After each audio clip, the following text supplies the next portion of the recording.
Dans les expertises qu'on offre, là, il y a notamment la caractérisation de milieux humides. En fait, on se fie là, au guide qui a été élaboré par le ministère du Développement durable, Environnement et lutte contre les changements climatiques. Donc, il y a différentes techniques, là, dont la caractérisation plus simple. Il y a aussi une caractérisation plus complexe, en fait. Donc, pour ce qui est de la caractérisation simple, ça consiste en fait à faire un échantillonnage qui va être établi, le nombre d'échantillons va être établi selon la surface à inventorier. Donc, après ma base, ce qu'on fait, c'est qu'on va délimiter des parcelles échantillons pour déterminer 3 critères principaux, dont la végétation. Enfin, on fait une description de la végétation, de l'hydrologie du site et des sols aussi. Ensuite, ces 3 critères-là, le résultat qu'on va obtenir, en fait, ça va nous permettre d'indiquer si on est dans un réel milieu humide ou non. Donc, si j'ai 2 critères sur 3, ça va nécessairement identifier que c'est un milieu humide. Mais si j'ai seulement, par exemple, le critère hydrologique qui indique positif, mais on n'est pas nécessairement en présence d'un milieu humide parce qu'on a juste un critère sur 3 et c'est peut-être une cause externe ou une perturbation là, anthropique qui a créé, là, par exemple, un sol qui est inondé. Donc, pour l'échantillonnage, on va échantillonner la végétation haute, arborée, la végétation arbustive et la végétation herbacée. Au niveau du sol, on va faire un échantillon de sol avec une tarière pour voir le profil de sol, pour voir par exemple aussi la profondeur de nappe phréatique et voir les différents horizons de sol, voir si on est dans des sols hydromorphes qu'on appelle, si on est en présence aussi de tourbes, qui est caractéristique des tourbières. Et au niveau hydrologique, on va aussi percevoir là, différents indicateurs qu'on a en présence également là, dans le milieu dans lequel on se trouve, que je vais vous parler un peu plus tard.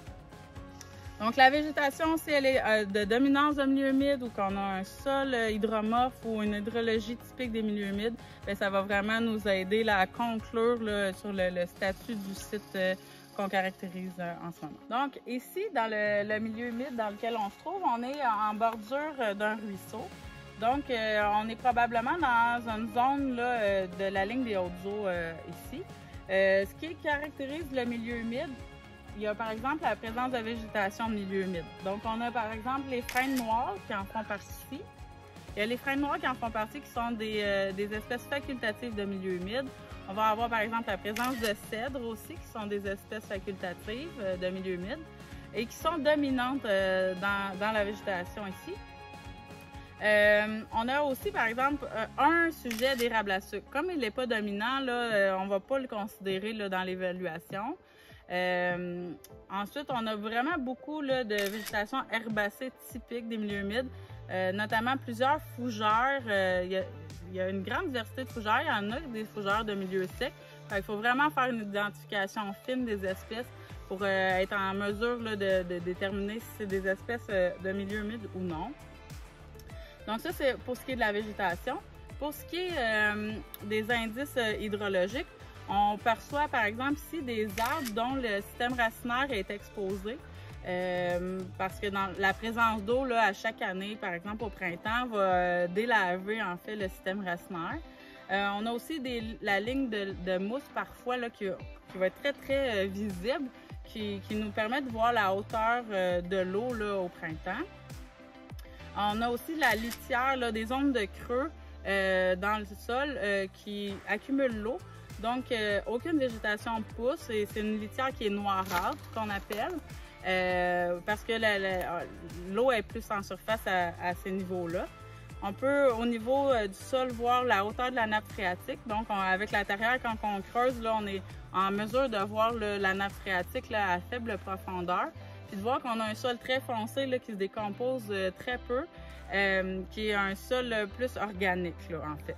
Donc ici, on est vraiment en présence d'un sol de milieu humide, un sol hydromorphe. On est en présence d'une nappe phréatique qui est élevée aussi. Puis on a plusieurs signes hydrologiques, donc, dont les systèmes racinaires que j'ai parlé qui sont exposés, les creux et les bosses qu'on retrouve un peu partout. Puis on a vraiment une végétation qui est typique des milieux humides sur toutes les strates en fait.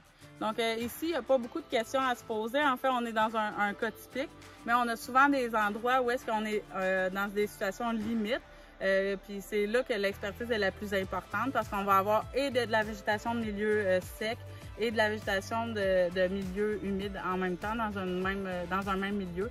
Donc c'est vraiment là que notre expertise là, elle est très utile là, pour déterminer le statut du lieu.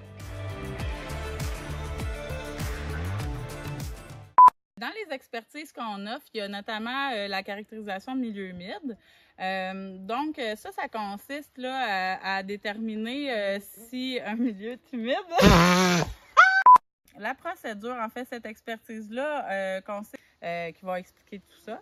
Les espèces facultatives de milieu humide qui s'y retrouvent souvent. Pour ce qui est de la végétation plus basse,